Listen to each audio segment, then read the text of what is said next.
बिस्मिल्लाहिर्रहमानिर्रहीम, अस्सलाम वालेकुम। मैं हूं मोहम्मद जुनैद अलीम। नाज़रीन, उम्मीद है आप सब खैरियत से होंगे। नाज़रीन, गुज़श्ता 24 घंटों के दौरान दुनिया में दो बहुत ही अहम और बड़े वाक़यात हुए हैं। एक तो ये कि इजराइल ने कतर पर हमला कर दिया है बराह रास्त, और दूसरा बड़ा वाक़या ये हुआ है कि नेपाल के अंदर हुकूमत का तख्ता उलट दिया है नौजवान नस्ल ने, जिन्हें जेंजी कहा जा रहा है। ये दोनों वाक़यात किस तरह से रोनुमा हुए,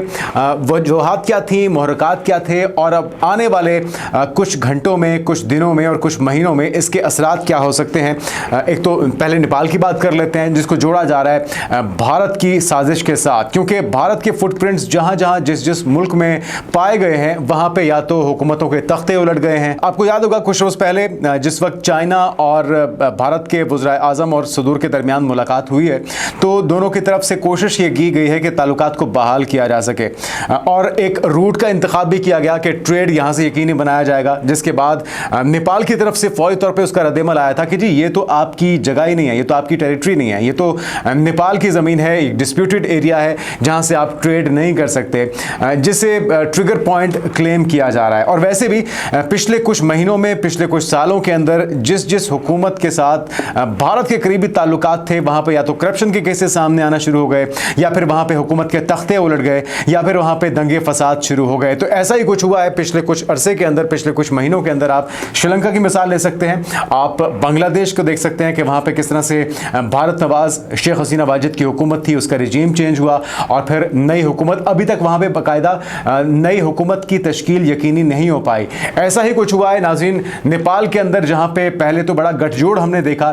बड़े बड़े मंसूबे थे, मिलियन ऑफ डॉलर्स के मंसूबे पाए तकमील तक पहुँचाते रहे। कुछ ऐसे एग्रीमेंट्स भी थे कि जिसमें नेपाल कोई भी असला बगैर इंडिया की इजाज़त के या आशीर्वाद के खरीद ही नहीं सकता था। तो इस तरह की चीज़ें, इस तरह के करप्शन के बेशुमार वाक़यात और एग्रीमेंट्स, MOUs भारत और नेपाल के अंदर मौजूद थे, जिसकी वजह से वहाँ की आवाम बारहा ये दरख्वास्त करती रही कि अपने उल्लू सीधे कीजिए, अपने आप हाउस को इन ऑर्डर कीजिए,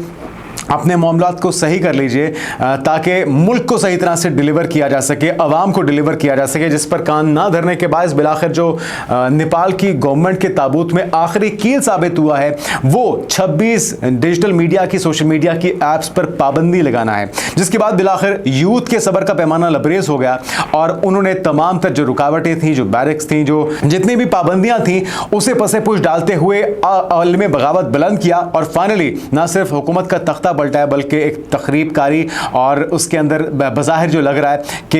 एक ऐसा एलिमेंट भी मौजूद है जिसने इस चिंगारी को हवा दी है। तो ये सारी सिनेरियो जो है, इसको जायज़ा लेना बहुत ज़रूरी है, उन मुहरकात को समझना बहुत ज़रूरी है, क्योंकि इस वक्त आर्मी चीफ की तरफ से जो सामने आया है, गुज़श्ता रोज़ शाम के वक्त उन्होंने एक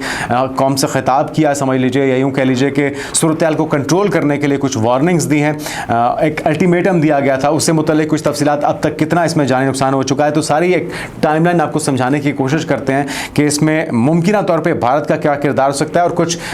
ऐसे भी वीडियो वायरल हो रही हैं जिसके अंदर भारतीय नेपाल में जाकर फंस चुके हैं, और वो उनकी तरफ से ये अपील की जा रही है कि उन्हें निकालने के लिए भारतीय एम्बेसी की तरफ से, भारतीय गवर्नमेंट की तरफ से कोई इकदाम नहीं किए जा रहे। हाँ, यूपी बॉर्डर को सील कर दिया गया है, तमाम तरह की आमदोरफ्त को बंद कर दिया गया है, लेकिन जो सिफारत खाना है, जो हाई कमीशन है, उसकी तरफ से एक आइडिया दिया जा रहा है कि लगभग 6 लाख के करीब भारतीय नेपाल में मौजूद हैं, जो कि इस वक्त मदद के मुंतज़िर हैं। तो ये सिलसिला आने वाले दिनों में कितना संगीन हो सकता है, कितने वक्त में मज़ीद ये सूरत हाल काबू में आ सकती है, कितना नुकसान हो चुका, ये सारा कुछ एक एक करके आपके साथ शेयर करते हैं। नाज़रीन, नेपाल में जो एहतजाज है, जिस तरह से हम आपको बताया है कि अब तक 20 से 22 इसमें हलाकतें हो चुकी हैं, 500 से ज़ायद लोग इसमें ज़ख्मी हुए हैं, और मंगल को जो मुश्तिल हुजूम है उसने हमला किया पार्लियामेंट की इमारत के ऊपर, सुप्रीम कोर्ट के ऊपर, जो सदूर की रिहाइशगाह थी, जो वज़ीर आज़म की रिहाइशगाह थी। और एक अफसोसनाक खबर इसमें यह भी आई है कि साबिक जो वज़ीर आज़म थे, उनकी अहलिया को भी इसमें जला दिया गया है, हॉस्पिटल ले जाते हुए, वो भी इसमें जांबर नहीं हुई। कर्फ्यू के बावजूद सदर रामचंद्र पौडेल और वज़ीर आज़म के शर्मा ओली की रिहाइशगाह को आग लगाई गई है, जबकि नेपाल के साबिक वज़ीर आज़म हैं पुष्पा कमल दहल उर्फ पराचंदा और वज़ीर तवानाई दीपक खड़का समेत मुतादिद सियासी रहनुमाओं के घरों पर भी हमले किए गए हैं, उन्हें नजर आतिश किया गया। हज़ारों लाखों की तादाद में जो यूथ थी, जो जेंजी थी, जिन्होंने करप्शन करप्शन को लेकर, जिन्होंने सोशल मीडिया ऐप्स पर पाबंदी को लेकर हुकूमत का तख्ता उल्टा है। और उसके बाद काठमांडू एयरपोर्ट तमाम प्रवासों के लिए ताहाल ताहुक्म सानी बंद कर दिया गया है। तो जो राब्ता है इस वक्त काठमांडू के साथ, नेपाल के साथ, दीगर ममालिक का, वो भी आमदोरफ्त मुकम्मल तौर पे ऑपरेशनल नहीं है, इसे बंद कर दिया गया है। अच्छा, इसमें एंट्री होती है नेपाल के आर्मी चीफ की, जिसको जोड़ा जा रहा है बुनियादी तौर पे इंडिया के साथ। और इंडिया के साथ ना सिर्फ इनके करीबी ताल्लुकात थे, गठजोड़ थे, एक आला जो आर्मी का एजाज़ है इंडियन गवर्नमेंट इस आर्मी चीफ को दे चुकी है। और ये कहा जा रहा है कि जी उनकी तरफ से वार्निंग दी गई, उनकी आर्मी चीफ की तरफ से, कि सरकारी निजी अमलाक को नुकसान पहुंचाने, लूटमार और आतिशबाजी का जो सिलसिला है इसे फौरी तौर पे रोका जाए। तो नेपाली फौज के सरबराह जनरल अशोक राज सगदल ने वीडियो पैगाम जारी किया और मुजाहिरीन को बातचीत की दावत दी। और साथ में उन्होंने पूछा कि सियासी बुहरान का जो हल है उसको निकालने के लिए अगर कोई तजावीज़ हैं आपके पास तो वो लेकर आइए। लेकिन बज़ाहिर अभी तक ये जो यूथ है, जो जेनजी जनरेशन है जिसने इनकलाब बर्पा किया है नेपाल में, उनके पास कोई अगला रोड मैप नहीं है, कोई प्लान नहीं है, कोई ऐसी लीडरशिप नहीं है जिसको वो सामने लेकर आना चाहते हैं। बस उनका मकसद ये था कि हम इस मौजूदा हुकूमत का, जिसने करप्शन की है, जिसने हम पर रोक लगाई है, जिसने हम पर पाबंदियां लगाई हैं, सोशल मीडिया ऐप्स पर पाबंदी लगाई है, हम उसका खात्मा चाहते हैं। और वो उन्होंने करके दिखा दिया है। और ये एक अलार्मिंग सूरत हाल है, ना सिर्फ इस खत्ते के दीगर ममालिक के लिए, ख़ासतौर पर भारत के लिए, क्योंकि भारत के अंदर भी इंतहा पसंदी हद से ज़्यादा बढ़ चुकी है। मोदी सरकार के अपने खिलाफ उनके मुल्क के अंदर बेशुमार तहरीकें चल रही हैं, मणिपुर की, मिज़ोरम की, नागालैंड की, कश्मीर की, खालिस्तान की। ये वो सारी तहरीकें हैं जो कि नरेंद्र मोदी से तंग आ चुकी हैं, इंतहा पसंदी से तंग आ चुके हैं। मुसलमान हों या दीगर अक़लियतें हों, लोग मोदी सरकार से, भाजपा सरकार से तंग आ चुके हैं। और लगता यह है कि अब अगली बारी भारत की है जहाँ पे ये सिलसिला शुरू होगा। लेकिन इससे पहले कि हम इस खबर से मुतल्लिक और इन वाक़या से मुतल्लिक मज़ीद हक़ाइक़ आपके साथ शेयर करें, रिपब्लिक टीवी नाज़रीन, जो कि गोदी मीडिया का एक करता धरता चैनल है, जिसके अंदर अर्नब गोस्वामी की तरफ से जो एक पिक्चर पोर्ट्रे करने की कोशिश की गई है, उसके अंदर उन्होंने टाइमलाइन के अंदर न सिर्फ श्रीलंका को दिखाया है, बांग्लादेश को दिखाया है, नेपाल को दिखाया है, बल्कि पाकिस्तान के अंदर भी वो ये प्रोपेगेंडा करने की कोशिश करते रहे कि जी इमरान खान के हक में जो तहरीक चल रही है तो हालात वहाँ पर भी यही हैं। और साथ में उन्होंने ये भी दिखाया कि जहाँ जहाँ पे भारत नवाज या मोदी नवाज गवर्नमेंट मौजूद थी वहाँ पे तख्ता उलट दिया गया है, वहाँ पे रजीम चेंज कर दी गई है। तो ये मेरे ख्याल में जो तहरीक इंसाफ के दोस्त हैं उनके लिए भी लम्हा फ़िक्रिया है कि इंडिया का मीडिया या गोदी मीडिया उन्हें अपने हक में तोड़ मरोड़ के हक़ाइक़ को मस्क करके दिखाने की कोशिश कर रहा है। तो उन्हें भी आँखें खुली रखनी है कि उन्हें कोई या उनकी एनर्जीज़ को, उनकी इस तहरीक को कोई हाईजैक ना कर ले या अपने मकसद के लिए इस्तेमाल ना कर ले या मुल्क की मफाद के ख़िलाफ़ कहीं इस्तेमाल ना कर ले। क्योंकि इस वक्त हम देख रहे हैं कि माहौल यहाँ पे भी तफरीके का है। यहाँ पे जो डिवीज़न है वो इतनी ज़्यादा हो चुकी है कि उसे दुश्मन अपने हक में इस्तेमाल कर सकता है। शरपसंद अनासर उसे हवा दे के, चिंगारी बना के या उसको शोले में तब्दील करके अपने हक में इस्तेमाल ना करें। तो हमारे अंदर जो इत्तेफाक है, जो यूनिटी है, जो आपस में इत्तेफाक है, वो बहुत ज़रूरी है। क्योंकि इस खित्ते के अंदर हम देख रहे हैं कि एक के बाद दीगरे जो हुकूमतें उलटने का सिलसिला है वो ज़ोर पकड़ता जा रहा है और इसका कोई भी दुश्मन कुव्वत फ़ायदा उठा सकती है। अच्छा, अब यहाँ पे सवाल यह कि क्या नेपाल के वज़ीर-ए-आज़म ने इस्तीफ़ा जनरल अशोक के कहने पर दिया है, जो आर्मी चीफ है उनके कहने पर दिया है? जी हाँ, ये सूरत हाल जिस वक्त बिगड़ी है, जिस वक्त जनजी एहतजाज ज़ोर पकड़ गया है, तो आर्मी चीफ को इंटरवीन करना पड़ा। उन्होंने फौरी तौर पर वज़ीर-ए-आज़म से इस्तीफ़े का मुतालबा किया। उन्होंने कहा कि अगर आप चाहते हैं कि मुल्क के हालात को कंट्रोल किया जाए तो आपको फौरी तौर पर इस्तीफ़ा देना होगा। तो वज़ीर-ए-आज़म की तरफ से इस्तीफ़ा दिया गया और उनको सेफ एग्जिट दिया गया है। इस वक्त वो नामालूम मकाम पर मौजूद हैं। सदर की तरफ से भी इस्तीफ़ा दे दिया गया, वो इस वक्त कहाँ पर हैं ये अभी तक डिस्क्लोज नहीं किया गया। लेकिन सारे जो अहम ओहदेदार हैं, जिसको मौका मिला है वो रुपोश हो गया है या फिर मुल्क बदर हो गया है। अच्छा, बताया जा रहा है कि 2 रोज़ के शदीद एहतजाज के बाद आर्मी चीफ ने वज़ीर-ए-आज़म से कहा कि फ़ौज सूरत हाल को तभी संभाल सकेगी जब वो इस्तीफ़ा दे देंगे और उसके बाद फिर उन्होंने फाइनली इस्तीफ़ा दे दिया। और अब ये जो जनरल अशोक हैं, अगर थोड़ा सा इनका आपके साथ बैकग्राउंड शेयर करें तो ये 9 सितंबर 2024 को चीफ ऑफ आर्मी स्टाफ का ओहदा उन्होंने संभाला था। लगभग 1 साल इनको हुआ है और इस 1 साल के अंदर अंदर जो है हुकूमत का तख्ता उलट दिया गया है। तो यकीनी तौर पर इसके अंदर जो स्लो पॉइजनिंग का काम है, मुमकिन तौर पर वो इस आर्मी चीफ की तरफ से भी किया गया हो, माहौल बनाया गया हो और रही सही कसर जो है वो भारत ने अपना किरदार अदा करते हुए की है। क्यों? क्योंकि जो माजी के एग्रीमेंट्स थे, जो बेशुमार मुश्तरका प्रोजेक्ट्स थे जिसके अंदर करप्शन के बहुत से केसेस सामने आ रहे हैं, वो नेपाली अवाम को हजम नहीं हो रहे थे। और जिस वक्त नेपाल की गवर्नमेंट ने अपना जो किबला दुरुस्त करने के लिए, अपनी गलतियों को सुधारने के लिए भारत के साथ अपने रवाबित को ज़रा सर्द मोहरी का निशाना बनाया या अपने रवाबित को दूरी के ऊपर लेकर गए हैं, तो साथ ही हमने देखा है कि कुछ ही अरसे के अंदर वहाँ पे हुकूमत का तख्ता उलट दिया गया है। नाज़रीन, हाल ही में भारत में चीनी तजारत पर इत्तेफाक किया और नेपाल इस एतराज़ के साथ सामने आया कि लेफू लिक जो पास है, ये वो कॉरिडोर था, ये वो राहगुजर था जहां से ट्रेड को यकीनी बनाना था चाइना और भारत ने, जिसके ऊपर नेपाल की तरफ से ऑब्जेक्शन किया गया, जिस पे उन्होंने कहा कि जी वो हिंदुस्तान नहीं बल्कि नेपाल का हिस्सा है। और इस बयान पर दोनों ममालिक के दरमियान काफ़ी लफ्जी गोलाबारी भी हुई और अब 3 से 4 हफ्ते गुजरने के बाद फाइनली नेपाल में अचानक बदअमनी हुई है और वो इस हद तक बढ़ी है कि ना सिर्फ हुकूमत का तख्ता उलट गया है बल्कि वहाँ पे सारा निज़ाम तहस नहस हो चुका है। जो एक खातून जिसका हम तस्करा कर रहे थे पहले भी कि वो भारतीय फंस चुकी हैं नेपाल के अंदर, और वो कह रही कि ना सिर्फ वो बल्कि और बहुत से इंडियंस हैं जो कि फंस चुके हैं लेकिन उनकी मदद नहीं की जा रही। किस तरह से बेयारो मददगार छोड़ दिया गया है भारत की तरफ से अपने शहरियों को नेपाल के अंदर, उन्हीं की जुबानी सुनिए। बहुत बुरी हालत है यहाँ पे, जगह जगह रोड पे आग लग रही है। यहाँ पे टूरिस्ट को भी नहीं छोड़ रहे हैं, उनको कोई फर्क नहीं पड़ता कि यहाँ पे कोई टूरिस्ट है, यहाँ पे कोई काम करने आया है। मेरा नाम उपासना गिल है और मैं ये वीडियो प्रफुल्ल घर को भेज रही हूँ। मैं इंडियन एम्बेसी से रिक्वेस्ट करती हूँ कि वो प्लीज हमारी हेल्प करे, जितने लोग हमारी हेल्प कर सकते हैं प्लीज हेल्प करें। मैं यहाँ पोखरा नेपाल में फंसी हुई हूँ। मैं यहाँ पे एक वॉलीबॉल लीग होस्ट करने आई थी और अभी फिलहाल हमारा जो होटल है जहाँ पे मैं रुकी थी वो जला दिया गया है। मेरा सारा लगेज, मेरा सारा सामान मेरे रूम में था और वो होटल को पूरा जला दिया। मैं स्पा में थी और वहां पर पीछे मेरे लोग भाग रहे थे बहुत बड़े डंडे लेके और मैं जैसे जैसे अपनी जान बचा के बस वहां से बाहर निकली हूँ। एक बहुत रिक्वेस्ट है आप सबसे बहुत बड़ी कि आप में से जो यहाँ पे हेल्प कर सकता है प्लीज करें। बहुत बुरी हालत है यहाँ पे, जगह जगह रोड पे आग लग रही है। यहाँ पे टूरिस्ट को भी नहीं छोड़ रहे हैं, उनको कोई फर्क नहीं पड़ता कि यहाँ पे कोई टूरिस्ट है, यहाँ पे कोई काम करने आया है। तो नपोस्ता गिल नाज़रीन, ये खातून है, वॉलीबॉल का इवेंट उसको होस्ट करने के लिए आई थी और ये इस वक्त फंस चुकी हैं और भारत दंगे फसाद शुरू करवाने के बाद नेपाल में मंजर से गायब है, अपने लोगों को बेयारो मददगार छोड़ दिया है। इस वक्त बड़ी तादाद में इंडियंस नेपाल के अंदर फंस चुके हैं और वो सेफ एग्जिट के लिए हुकूमती इमदाद के मुंतज़िर हैं। तो इस तरह के और भी बहुत से वीडियो पैगामात हैं, लोगों के मैसेजेस हैं जो कि वायरल हो रहे हैं और वो मदद की अपील कर रहे हैं। लेकिन इंडियन गवर्नमेंट जो है उन्होंने यूपी बॉर्डर को सील कर दिया है, जो बॉर्डर नेपाल के साथ टच करता है उन सारे बॉर्डर्स को सील कर दिया है और इस बात को यकीनी बनाए बगैर कि उनके जो शहरी हैं उनको महफूज मकाम पे मुंतकिल किया जा सके या बाहिफाजत इंडिया में लाया जा सके। अब आते हैं नाज़रीन उस मुद्दे की तरफ। एक तो उम्मीद करते हैं कि हम जल्द से जल्द इस मामले को सेटल डाउन किया जा सकेगा और पुरअमन तरीके से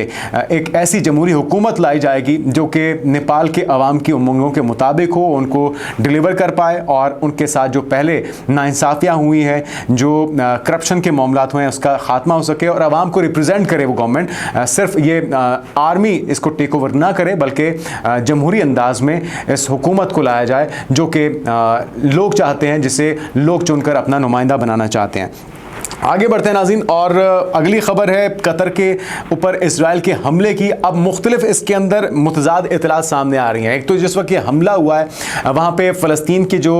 नुमाइंदा तहरीक है उनके साथ मुज़ाकरात के लिए पहले ढकोसला किया गया अमेरिका की तरफ से, इसराइल की तरफ से कि जी हम इस तहरीक के साथ मुज़ाकरात के लिए तैयार हैं। मुसलसल डोनाल्ड ट्रंप की तरफ से धमकियाँ में इस बयान तो सामने आ रहे थे और पिछले हफ्ते के आखिर में उन्होंने वाज़ेह पैगाम दिया था कि अब ये डेडलाइन है, अगर हमारे कैदियों को वापस ना किया गया तो फिर उसके संगीन नताइज होंगे, जिसको देख के लगता है कि अमेरिका को पहले से मुतला किया गया था। लेकिन अमेरिका की तरफ से, डोनाल्ड ट्रंप की तरफ से इस चीज़ को अभी तक तस्लीम नहीं किया जा रहा। डोनाल्ड ट्रंप का रिस्पॉन्स क्या है, किस तरह से वो रद्द-ए-अमल दे रहे हैं मीडिया का इन सवालों पर, पहले वो सुनिए फिर इस पर मजीद बात करते हैं।